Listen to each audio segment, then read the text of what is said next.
ಅಂಬೇಡ್ಕರ್ ಎಂದರೆ ಕೇವಲ ಒಂದು ಸಮಾಜಕ್ಕೆ ಸೀಮಿತವಲ್ಲ, ಇಡೀ ಭಾರತದ ಪ್ರತಿಯೊಬ್ಬ ವ್ಯಕ್ತಿಯೂ ನೆನಪು ಮಾಡಿಕೊಳ್ಳುವ ದೇವರು ಎಂದರೆ ತಪ್ಪಾಗಲಾರದು. ಸಮಾಜ ಕಲ್ಯಾಣ ಇಲಾಖೆ ಹಾಗೂ ದಲಿತ ಸಂಘಟನೆಗಳು ಆಯೋಜಿಸಿದ್ದ ಡಾಕ್ಟರ್ ಬಿ.ಆರ್. ಅಂಬೇಡ್ಕರ್ 69ನೇ ಪರಿನಿಬ್ಬಾಣ ಕಾರ್ಯಕ್ರಮದಲ್ಲಿ ಮಾಜಿ ಸೈನಿಕ ನರಸಿಂಹಮೂರ್ತಿ ತಿಳಿಸಿದರು. ಕೊರಟಗೆರೆ ಪಟ್ಟಣದ ಡಾಕ್ಟರ್ ಬಿ.ಆರ್. ಅಂಬೇಡ್ಕರ್ ಸಮುದಾಯ ಭವನದಲ್ಲಿ ಆಯೋಜಿಸಲಾಗಿದ್ದ ಕಾರ್ಯಕ್ರಮವನ್ನು ಉದ್ದೇಶಿಸಿ ಮಾತನಾಡಿದ ಅವರು, ಜಾತಿ ಪದ್ಧತಿಯ ನಿರ್ಮೂಲನೆಗಾಗಿ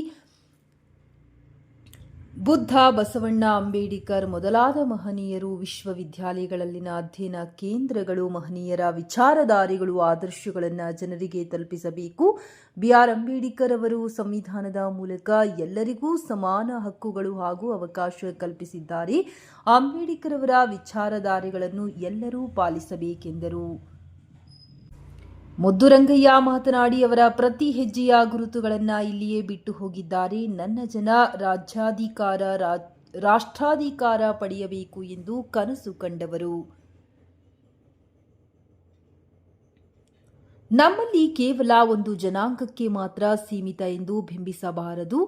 ಬಹಳ ದುಃಖದ ಸಂಗತಿ, ಬಾಬಾ ಸಾಹೇಬ್ ಅಂಬೇಡ್ಕರ್ ಅವರು ಅಂದಿನ ದಿನಗಳಲ್ಲಿ 30ಕ್ಕೂ ಹೆಚ್ಚು ಪದವಿ ಪಡೆದವರು.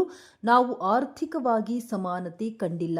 ಸಾಮಾಜಿಕವಾಗಿ ಮತ ಚಲಾಯಿಸುವ ಹಕ್ಕು ಬಿಟ್ಟರೆ ಬೇರೆ ಯಾವ ಕ್ಷೇತ್ರದಲ್ಲಿ ಇನ್ನೂ ಸಮಾನತೆ ಕಂಡಿಲ್ಲ. ಹಿರಿಯ ದಲಿತ ಮುಖಂಡ ದಾಡಿ ವೆಂಕಟೇಶ್ ಮಾತನಾಡಿ, ಬಾಬಾ ಸಾಹೇಬ್ ಅಂಬೇಡ್ಕರ್ ಅವರ ಒಂದು ಮಾತು ಹೇಳಿದ್ದರು, ಸ್ವಾರ್ಥಕ್ಕಾಗಿ ಬದುಕುವ ವ್ಯಕ್ತಿಗಳು ಬಹುಬೇಗ ಸಮಾಜದ ನೆನಪಿನಲ್ಲಿ ಸಾಯುವರು. ಸಮಾಜಕ್ಕಾಗಿ ಬದುಕುವಿರಿ, ಬಹಳ ದಿನಗಳ ಕಾಲ ಜನರ ಮನಸ್ಸಿನಲ್ಲಿ ಬದುಕಿರುತ್ತಾರೆ. ಈ ಸಂದರ್ಭದಲ್ಲಿ ಇತ್ತೀಚೆಗೆ ಅಗಲಿದ ಸಮಾಜದ ಹಿರಿಯ ಹೋರಾಟಗಾರ ಬಂದಗುಂಟಿ ನಾಗರಾಜ್ನವರಿಗೆ ಮೌನಾಚರಣೆ ಮಾಡಿ ಸಂತಾಪ ವ್ಯಕ್ತಪಡಿಸಿದರು. ಕಾರ್ಯಕ್ರಮದಲ್ಲಿ ಮಾಜಿ ಸೈನಿಕರಿಗೂ ಹಾಗೂ ಅತಿ ಹೆಚ್ಚು ಅಂಕ ಪಡೆದ ಸಮಾಜದ ವಿದ್ಯಾರ್ಥಿಗಳಿಗೆ ಗೌರವಧನ ನೀಡಿ ಸನ್ಮಾನಿಸಲಾಯಿತು. ಕಾರ್ಯಕ್ರಮದಲ್ಲಿ ಸಮಾಜ ಕಲ್ಯಾಣ ಇಲಾಖೆಯ ಯಮುನಾ ಅಗ್ರಹಾರ ಗ್ರಾಮ ಪಂಚಾಯಿತಿ ಅಧ್ಯಕ್ಷ ಸಿಡಿ ಪ್ರಭಾಕರ್, ಓಬಳಪ್ಪ, ಶಿವರಾಮಯ್ಯ, ರಾಜಣ್ಣ, ರಂಗರಾಜು, ಶ್ರೀನಿವಾಸ್, ಕೆರೆಯಾಗಳಹಳ್ಳಿ, ರಾಜಣ್ಣ, ಹೊಳವನಹಳ್ಳಿ, ನರಸಿಂಹಮೂರ್ತಿ, ರೇಣುಕಾ ಪ್ರಸಾದ್, ಮಂಜುನಾಥ್, ನಾಗರಾಜ್, ಮಲಪನಹಳ್ಳಿ, ನಾಗೇಶ್, ಮಂಜಮ್ಮ, ಸಿದ್ದಗಂಗಮ್ಮ ಸೇರಿದಂತೆ ಸಮಾಜದ ಹಿರಿಯರು ಹಾಗೂ ಮಹಿಳೆಯರು ಉಪಸ್ಥಿತರಿದ್ದರು.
ಪುಸ್ತಕಗಳನ್ನ ಯಾಕೆ ಪ್ರಿನ್ಸಿಪಲ್ ಅಂತ ಇವತ್ತಿನ ಜನರೇಷನ್ ಕೇಳಿ.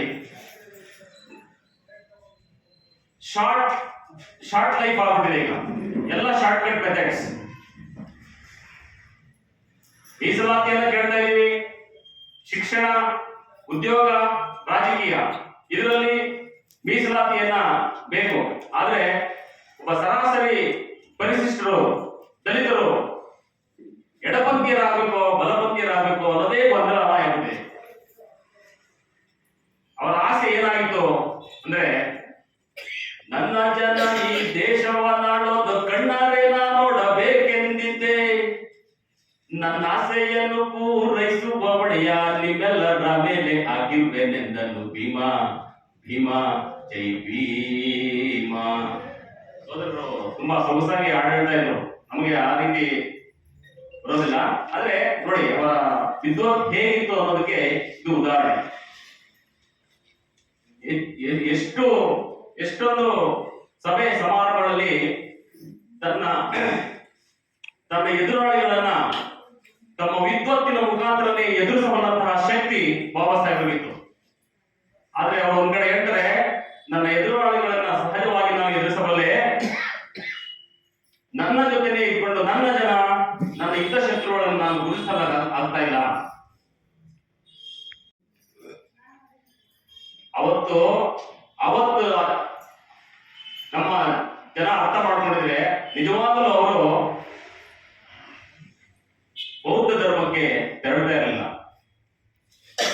ಬೌದ್ಧ ಧರ್ಮ ಸಹಜವಾಗಿ ಸೈಂಟಿಫಿಕಲಿ ಇದೆ. ಬೇರೆ ಧರ್ಮವನ್ನು ಅವರು ಒಪ್ಪಬಹುದಾಗಿತ್ತು.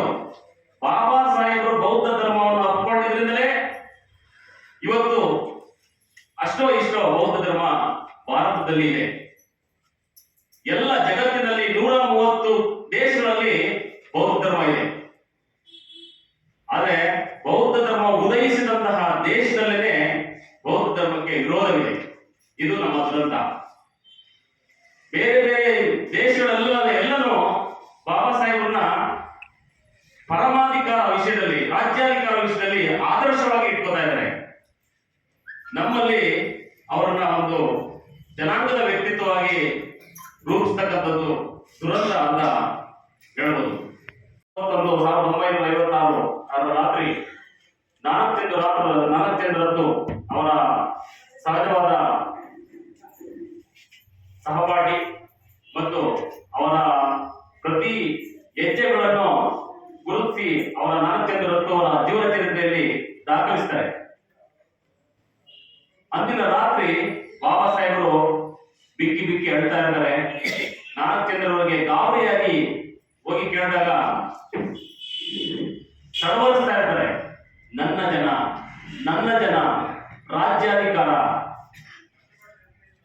ನೋಡಿ, ಇಡೀ ತಮ್ಮ ಜೀವಮಾನದಲ್ಲಿ ಅವರು ಎದುರು ಹಾಕಿಕೊಂಡಂತಹ ದೇವೋದ್ದೇಶ ಏನು? ಬೇರೆ ಬೇರೆ ವಿದೇಶಗಳಲ್ಲಿ ವಿದ್ವತ್ತನ್ನ ಗಳಿಸಿ ಅವರು ಐಷಾರಾಮಿ ಜೀವನವನ್ನು ನಡೆಸಬಹುದಾಗಿತ್ತು. ಅವರು ಆಯ್ಕೆ ಮಾಡತಕ್ಕಂತಹ ಒಂದು ಪಾತ್ರ ಏನು ಅಂತಂದ್ರೆ ಸಾಮಾಜಿಕ ಸಮಾನತೆ, ಸೋದರತೆ. ಇವತ್ತು ಕೆಲವರಿಗೆ ಸಮಾನತೆ, ಸೋದರತೆ ಅಂತಂದ್ರೆ ಅವ್ರಿಗೆ ಬೇರೆ ರೀತಿಯೇ ಅರ್ಥ ಆಗುತ್ತೆ. ಸನ್ಸೆಟ್ ಅಂತ ಹೇಳ್ಬಿಟ್ಟು ನಮ್ಮ ಹುಡುಗರಿಗೆ ಹೇಳ್ತಾ ಇರ್ತೀವಿ. ಇವತ್ತಿನ ಹುಡುಗರಿಗೆ ಅರ್ಥ ಸಹಜವಾಗಿ ಗಣ್ಯ ವ್ಯಕ್ತಿಗಳ ಆದರ್ಶಗಳನ್ನ, ಅವರ ಧ್ಯೇಯೋದ್ದೇಶಗಳನ್ನ ಜ್ಞಾಪಿಸಿಕೊಳ್ಳುವಂಥದ್ದು, ಅನುಸರಿಸುವಂಥದ್ದು, ಆಚರಣೆಗೆ ತರುವಂಥದ್ದು ನಾಗರಿಕರಾದ ಎಲ್ಲರ ಕರ್ತವ್ಯ. ನಾವು ಪ್ರತಿ ವರ್ಷ ಬಾಬಾ ಸಾಹೇಬರ ಹಿನ್ನೆಲೆ, ಅವರ ಜೀವನ ಚರಿತ್ರೆ, ಅವರ ವಿದ್ಯೆ, ಅವರ ವಿದ್ವತ್ತು, ಅವರು ಸರ್ಕಾರದ ಆಗುವಗಳಲ್ಲಿ ಪಾತ್ರ ವಹಿಸಿರ್ತಕ್ಕಂಥ ರೀತಿ, ಅವರು ಕರ್ತವ್ಯ ಮಾಡುತ್ತಿರ್ತಕ್ಕಂಥ ರೀತಿ ಎಲ್ಲವನ್ನ ಜ್ಞಾಪಿಸ್ಕೋತೀವಿ. ಅದಾದ ನಂತರ ನಾವು ಏನ್ ಮಾಡಬೇಕು? ಅವರ ಆದರ್ಶಗಳನ್ನ ನಾವು ಇಟ್ಕೊಂಡು ಅವರ ದೇವೋದ್ದೇಶಗಳನ್ನ ನಮ್ಮ ಜೀವನದಲ್ಲಿ ಅಳವಡಿಸಿಕೊಂಡು ಅವರು ಏನ್ ಅನ್ಕೊಂಡಿದ್ರು ಅದನ್ನ ಮಾಡುವಲ್ಲಿ ನಮ್ದು ಒಂದು ಕಿಂಚಿತ್ತು ಪಾತ್ರನಾದ್ರೂ ನಾವು ಅನುಸರಿಸಿದರೆ ಖಂಡಿತ ಅವರ ಆತ್ಮಕ್ಕೆ ನಾವು ಶೋಕಾಚರಣೆಯನ್ನ ನೀಡುವುದರಲ್ಲಿ ಅರ್ಥ ಬರುತ್ತೆ ಅನ್ನೋದು ನನ್ನ ಅಭಿಪ್ರಾಯ. ಹೇಗೆ ಈ ಒಂದು ಅಂಬೇಡ್ಕರ್ ಬನ್ನಿಯವರ ಕಾರ್ಯಕ್ರಮಕ್ಕೆ ನಮ್ಮ ತಾಲೂಕಿನಲ್ಲಿ ನಮ್ಮ ಕ್ಷೇತ್ರದ ಜನಪ್ರಿಯ ಶಾಸಕರ ಆಶೀರ್ವಾದ ಮೊದಲನೇ ಮಾದರಿಯಲ್ಲಿ ನಾನು ಈ ಒಂದು ಕಾರ್ಯಕ್ರಮ ಆಯೋಜನೆ ಮಾಡ್ತಾ ಇದ್ದೇನೆ. ಈ ಒಂದು ಕಾರ್ಯಕ್ರಮಕ್ಕೆ ಪರೋಕ್ಷವಾಗಿ ಪ್ರತ್ಯಕ್ಷವಾಗಿ ಸಾರ್ವಜನಿಕರು ಸಹಕಾರ ಕೊಟ್ಟಿದ್ದಾರೆ. ಕೊಟ್ಟಿರೋ ತಾಲೂಕಿನಲ್ಲಿ ನಮ್ಮ ಸಮಾಜ ಕಲ್ಯಾಣ ಮೇಡಮ್ನವರು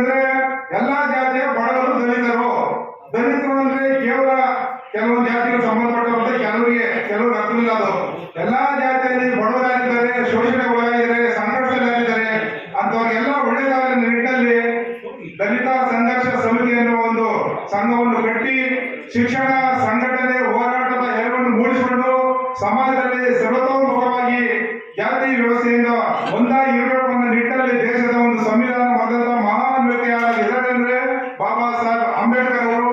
ಅಂತವರ ಪುಣ್ಯ ಸ್ಮರಣೆ ಕಾರ್ಯಕ್ರಮವನ್ನು ನಮ್ಮ ಕೈಲಾದ ಸಹಾಯ ಇರುವವರೆಗೂ, ಆ ಸ್ವಾಮಿ ಆಶೀರ್ವಾದ ಇರುವವರೆಗೂ ನಾವು ಮಾಡ್ತಾ ಇರ್ತೀವಿ. ಈ ಒಂದು ಕಾರ್ಯಕ್ರಮಕ್ಕೆ ವೇದಿಕೆ ಮೇಲೆ ಎಲ್ಲರಿಗೂ ವಂದಿಸುತ್ತಾ, ಪರೋಕ್ಷ ಪ್ರತ್ಯಕ್ಷವಾಗಿ ಗ್ರಾಮ ಭಾಗದಲ್ಲಿ ಹೆಚ್ಚಿನ ಮಟ್ಟದಲ್ಲಿ ಮಹಿಳೆಯರು ಬಂದಿದ್ದಾರೆ, ಹಾಗೂ ಯುವಕರು ಬಂದಿದ್ದೀರಾ, ಮುಖಂಡರು ಬಂದಿದ್ದೀರಾ. ನಮ್ಮ ದಲಿತ ಪರ ಒಕ್ಕೂಟದ ಎಲ್ಲರೂ ಕೂಡ ಈ ಒಂದು ಸಂದರ್ಭದಲ್ಲಿ ಪತ್ರಿಕಾ ಮದುವೆದವರೆಗೂ ನಿಮ್ಮೆಲ್ಲರಿಗೂ ವಂದಿಸುತ್ತಾ, ಇಲ್ಲಿ ಇವತ್ತು ಯಾರು ಸನ್ಮಾನ ಮಾಡಿದ್ರು, ನೀವು ಒಬ್ಬರಲ್ಲ ಒಬ್ಬರು ಗೌರ್ಮೆಂಟ್ ನೌಕರಿಗಳು ಉನ್ನತವಾದ ಅಧಿಕಾರಿಗೆ ಹೋಗಬೇಕು ಅಂತ ನನ್ನ ಆಸೆ ಇದೆ. ಅದು ನೀವೆಲ್ಲರೂ ಮಾಡಿ ತೋರಿಸಲೇಬೇಕು. ಪ್ರತಿಯೊಬ್ಬರು ತಂದೆ ತಾಯಿಗಳು ಮಕ್ಕಳನ್ನ ಆಸ್ತಿಯನ್ನ ಮಾಡಿ, ಆಸ್ತಿ ನಮ್ಮ ಜೀವಮಾನದ ದಲಿತರಿಗೆ ಇನ್ನು ಒಂದು ಎಕರೆ ಜಮೀನು ಕೊಂಡ್ಕೋಬೇಕು. ಈ ಸಮಾಜದಲ್ಲಿ ಆಗೋದಿಲ್ಲ. 50 ಲಕ್ಷ ಕೋಟಿ ಒಂದು ಎಕರೆ ಜಮೀನು ಕೊಂಡ್ಕೋಬೇಕಾದ್ರೆ ಸರ್ಕಾರದಿಂದ ಏನಾದ್ರೂ ಐತೆ ಅದನ್ನ ಇದನ್ನು ಉಳಿಸ್ಕೊಂಡು ಬಾರ್ದಂಗೆ ನಮ್ಮ ಮಕ್ಕಳನ್ನ ಆಸ್ತಿ ಮಾಡ್ಕೊಂಡು ನಾವು ಮುಂದೆ ಜೀವನದಲ್ಲಿ ಬಾಬಾ ಸಾಹೇಬ್ ಅಂಬೇಡ್ಕರ್ ಹೆಸರು ಹೇಳ್ಕೊಂಡು ಸಮಾಜದಲ್ಲಿ ಸಮಾನವಾಗಿ ಎಲ್ಲರೂ ಬಾಳನೆ ಅಂತ ಇವತ್ತಿನ ಸಂದರ್ಭದಲ್ಲಿ 2 ಮಾತುಗಳನ್ನು ಅವಕಾಶ ಮಾಡಿ ಸಾಧಕನಾಗಿ ಎಲ್ಲವನ್ನೂ ಈಡೇರಿಸಿಕೊಂಡು ಬಹಳ ನಿಷ್ಕಳಂಕವಾಗಿ ನೆಮ್ಮದಿಯಾಗಿ ದೇಹವನ್ನು ತ್ಯಾಗ ಮಾಡೋದು, ತನ್ನ ದೇಹವನ್ನು ತ್ಯಾಗ ಮಾಡಿ ಹೋಗುತ್ತೆ ಹೊರತು ಆ ಉಸಿರು ನಿಲ್ಬೋದು ಆ ದೇಹಕ್ಕೆ. ಆದರೆ ಅವರು ಕೊಟ್ಟ ವಿಚಾರ ಆಶಯಗಳು 70ನೇ ವರ್ಷದಲ್ಲೂ ನೆನೀತಾ ಇದ್ದೀವಿ, ನೆನೀಬೇಕಾಗುತ್ತೆ. ಇದು ನಮ್ಮ ಧರ್ಮ. ಅವರನ್ನ ಸುಮ್ಮನೆ ನೆನೆಯೋದಲ್ಲ, ವಿಚಾರಾತ್ಮಕವಾಗಿ ನೆನೆಸ್ಕೋಬೇಕು. ಅವ್ರು ಕೊಟ್ಟಂತ ಏಳಿಗೆಗಳನ್ನ, ವಿಚಾರಗಳನ್ನ, ಅದರಿಂದ ಒಳ್ಳೇದಾಗಿದೆ, ಕೆಟ್ಟದ್ದಾಗಿದೆ, ಇದು ಬಹುಮುಖ್ಯ. ಈ ತರದ ಕಾರ್ಯಕ್ರಮಗಳು ತಪ್ಪದೆ ನಡೀಬೇಕು. ಆದರೆ ಈ ವರ್ಷದಲ್ಲಿ ಡಿಸೆಂಬರ್ಗೆ ಸ್ಥೀಮಿತ ಮಾಡಬಾರ್ದು. ನಮ್ಮ ನಿರಂತರ ಜೀವನದಲ್ಲಿ ಅವರ ಆಶಾ ಪುಸ್ತಕಗಳಿದೆ, ಓದುವಿನ ಮೂಲಕ ಲೈಬ್ರರಿಗಳದ, ದಿನ ಬೆಳಗ್ಗೆ ಪತ್ರಿಕೆ ಓದೋದು, ನಾವು ಕುಂತು ನಿಂತಾವು ಅಂಬೇಡ್ಕರ್ ನೆನೆಸ್ಕೊಳ್ಳೋ ಅಂಥದ್ರಲ್ಲೂ ಅವರ ಆಶಯಗಳನ್ನ ಜೀವಂತವಾಗಿಡ್ಬೇಕಾಗುತ್ತೆ. ಇತ್ತೀಚಿನ ತಲೆಮಾರುಗಳಲ್ಲಿ ಅಂಬೇಡ್ಕರ್ ತುಂಬಾ ಪ್ರಚಲಿತ ಆಗ್ತಾ ಇದ್ದಾರೆ, ಗಾಂಧಿನ ಮರೀತಾ ಇದ್ದಾರೆ. ಗಾಂಧಿ ವಿಚಾರಾತ್ಮಕವಾಗಿ ಒಂದು ಇಶ್ಯೂ ಸ್ವಾತಂತ್ರ್ಯ ದಕ್ಕಿಸ್ಕೊಳ್ಳೋಕ್ಕೋಸ್ಕರ ಹೋರಾಟ ಮಾಡಿದ್ರು. ಆದರೆ ಈ ಜೀವ ಮನುಷ್ಯ ಕುಲವ ಕೊನೆ ಇರೋವರೆಗೂ ಮನುಕುಲ ಹೇಗಿರಬೇಕು, ಸಮಾನತೆಯಲ್ಲಿರಬೇಕು, ಈ ರೀತಿ ಆಲೋಚನೆಗಳು ಮಾಡಿಕೊಂಡು ಕಟ್ಕೊಂಡು ಸ್ವತಂತ್ರ ಬೇಕು. ಕೇವಲ ಬ್ರಿಟಿಷರು ವಿರುದ್ಧ ಸ್ವತಂತ್ರ. ನಂತರ ಏನು, ಬ್ರಿಟಿಷರು 7 ವರ್ಷಗಳ ಕಾಲ 8 ವರ್ಷ ಅವಕಾಶ ಕೊಡ್ತಾರೆ. ಶಿಕ್ಷಣದ ನಂತರ ವಿಚಾರಾತ್ಮಕವಾಗಿ ಸಂಘಟನೆಗಳಾಗಬೇಕು, ವಿಷಯಾಧಾರಿತ, ನನ್ನ ಸ್ವಾರ್ಥಕ್ಕಾಗಿ ಸಂಘಟನೆ ಮಾಡೋದಲ್ಲ. ಅವರ ಆಶಯ ಏನಿತ್ತು, ಒಂದು ಸಮಾಜ ಸ್ಥಿತಿ, ಒಂದು ಸಮಾನತೆಗಾಗಿ ಹಕ್ಕುಗಳನ್ನು ಪ್ರತಿಪಾದಿಸೋದು, ಈ ರೀತಿ ಸಂಘಟನೆಗಳಿರಬೇಕು ಅಂದ್ರು. ಅನಂತರ ಹೋರಾಟ, ಈಗ ಹಕ್ಕುಗಳನ್ನು ಪಡಿಬೇಕು ಅಂದ್ರೆ ಈ ಎಲ್ಲ ಇದರಲ್ಲೂ ಇದ್ದಿದ್ದೆ ಹೋರಾಟ ಅನ್ನೋಂಥದ್ದು ಸಹಜ ಇರುತ್ತೆ. ಅದು ಸಿಗಲಿಲ್ಲ ಅಂದಾಗ ನಿಸ್ವಾರ್ಥಕ್ಕಾಗಿ ಸಮಾಜ ಸೇವೆಗಾಗಿ ಹೋರಾಟ ಮಾಡಿ ಅಂತ ಹೇಳಿದ್ರು. ಸೊ ಈ ವಿಚಾರಗಳನ್ನು ಮಾತಾಡ್ತಾನೆ ಇರ್ಬೋದು. ಇನ್ನೊಂದು ನನ್ನ ಸ್ನೇಹಿತ ಒಂದು ಹೇಳ್ದ, ನಾವು ತಪ್ಪು ಮಾಡೋದು ಅನ್ಸುತ್ತೆ. ನಾವು ಇಷ್ಟೆಲ್ಲ ಇರತಕ್ಕಂಥ ಹಕ್ಕಲ್ಲಿ ಅವರ ಕೊಟ್ಟಂತ ಸಂವಿಧಾನದ ಮೊದಲನೇ ಪುಟವನ್ನು ಓದಲು ಕಲಿಬೇಕು. ಇವತ್ತಿನ ದಿನ ಎಲ್ಲಾ ಶಾಲೆಗಳಲ್ಲೂ ಸಂವಿಧಾನ ಪೀಠಿಕೆನ ಓದಿಸ್ತಾ ಇದ್ದಾರೆ. ಅಂದ್ರೆ ಮೊದಲು ನಾವು ಸಂವಿಧಾನ ಅರ್ಥ ಮಾಡ್ಕೋಬೇಕು. ಈ ದೇಶ ಒಗ್ಗಟ್ಟು ನೋಡಿ, ಅವರು ಸಂವಿಧಾನ ಕೊಟ್ಟಂತ ದಿನದಲ್ಲಿ ಈ ಭಾರತದ ಜನಸಂಖ್ಯೆ ಕೇವಲ 33 ಕೋಟಿ. ಇವತ್ತೆಷ್ಟಿದೆ? 140 ಕೋಟಿ. 100 ಕೋಟಿ ಜನಸಂಖ್ಯೆ ಜಾಸ್ತಿ ಆದರೂ ಕಾನೂನು ಬದಲಾಗಿಲ್ಲ, ಆಡಳಿತ ಬದಲಾಗಿಲ್ಲ. ದೇಶ ಇನ್ನು ಈ ಸಂವಿಧಾನದ ಅಡೆ ಪ್ರಪಂಚದಲ್ಲಿ ಆರ್ಥಿಕವಾಗಿ 4ನೇ ಸ್ಥಾನಕ್ಕೆ ಹೋಗುವಷ್ಟು ಗಟ್ಟಿಯಾದ ಕಾನೂನುಗಳನ್ನು ಮಾಡಿಕೊಟ್ಟಿದ್ದಾರೆ. ಅವ್ರ ಸಂವಿಧಾನ ಸುಭದ್ರವಾಗಿ ಈ ದೇಶನ ಕಟ್ಟಿಕೊಟ್ಟಿದೆ ಅಂತ ಹೇಳುದು. 100 ಕೋಟಿ ಜನಸಂಖ್ಯೆ ಆದ್ರೂ ದೇಶ ಹೊಡೆದೋಗ್ತಾ ಇಲ್ಲ, ಆರ್ಥಿಕತೆ ಹಾಳಾಗೋಗಿಲ್ಲ. ಪಕ್ಕದ ರಾಷ್ಟ್ರಗಳು ತಾವು ನೋಡ್ಕೊಂಡ್ರೆ ಅರಾಜಕತೆ ಇದ್ದಿದ್ದಾರೆ. ಹುಟ್ಟಿದ ದಿನವನ್ನ ಪ್ರಪಂಚದಲ್ಲೇ ಆಚರಣೆ ಮಾಡ್ತಾರೆ, ವಿಶ್ವ ಜ್ಞಾನ ದಿನ ಅಂತ ಕರೀತಾರೆ. ಅಂದ್ರೆ ಆ ತರ ಸಾಧನೆ ಮಾಡಿದ ವ್ಯಕ್ತಿನ ನಾವು ದುರದೃಷ್ಟ ಸ್ಥೀಮಿತಗೊಳಿಸ್ಕೊಂಡು ಒಂದು ಜಾತಿಯ ನಾಯಕನಾಗಿ ನೋಡ್ತಾ ಇದೀವಿ. ನಮ್ಮ ದುರಂತ ಆತ ದೇಶಕ್ಕೆ ಬೇಕಾದವನು, ಸರ್ವರಿಗೂ ಸಲ್ಲತಕ್ಕವ, ಇಡೀ ದೇಶದ ಚಿಂತನೆ ಇಟ್ಕೊಂಡು ಆತ ಬದುಕಿದವ.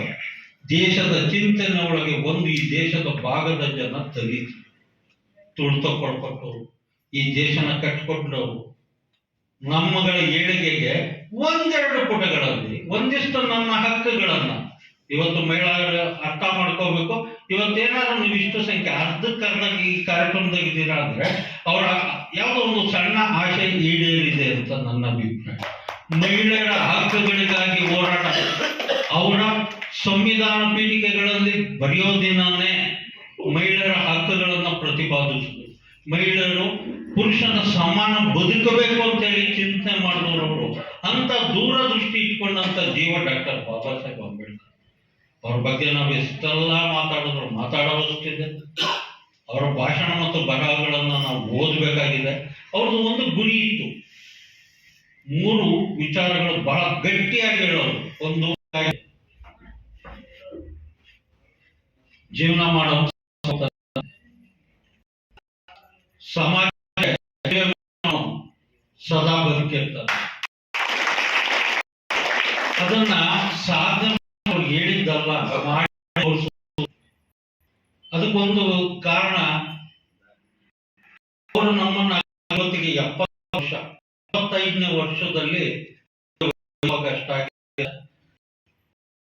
ನಮ್ಮಗಳ ಉಸಿರಾಗಿ ಅವಳು ಏನಾದ್ರೂ ಇವತ್ತು ಕೂರ್ತೀವಿ ಅಂದ್ರೆ, ನಮ್ಮ ಮಾತಿಗೆ ಧ್ವನಿಯಾಗಿದ್ದಾರೆ ಅಂದ್ರೆ ಡಾಕ್ಟರ್ ಬಾಬಾ ಸಾಹೇಬ್ ಅಂಬೇಡ್ಕರ್ ಆಗಲಿ 70 ವರ್ಷ ಆದ್ರೂ ನೆನೀತಾ ಮರ್ತಿಲ್ಲ. ಇನ್ನೂ ಸತ್ಯ ಸೂರ್ಯ ಇರೋ ನೆನಪು ಮಾಡಿದ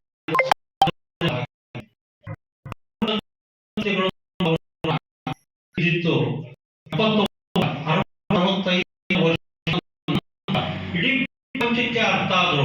ಅವರು ವಿಶ್ವಜ್ಞಾನಿ ಅಂತ ಕರೆದ್ರು. ವಿಶ್ವಜ್ಞಾನಿ ಅಂತ ಕರಿಬೇಕಾದ್ರೆ ಕಾರಣ ಏನಿದೆ ಅಂದ್ರೆ, ಸುಮಾರು ಒಂದು 20 ವರ್ಷಗಳ ಹಿಂದೆ ಇಡೀ ಪ್ರಪಂಚದಲ್ಲಿ ಎಲ್ಲ ಯೂನಿವರ್ಸಿಟಿಗಳು 200 ವರ್ಷಗಳ ಕಾಲ ಯಾರು ಅಧ್ಯಯನ ಮಾಡಿದ್ದಾರೆ, ಯಾರ್ಯಾರು ವಿದ್ಯೆ ಕಲ್ತು ಹೋಗಿದ್ದಾರೆ, ಸಮಾಜಕ್ಕೆ ಏನ್ ಕೊಟ್ಟಿದ್ದಾರೆ, 200 ವರ್ಷಗಳ ಅಳತೆಗೋಲನ್ನು ಇಟ್ಕೊಂಡು ಒಂದು ಸರ್ವೆ ಮಾಡ್ತಾರೆ.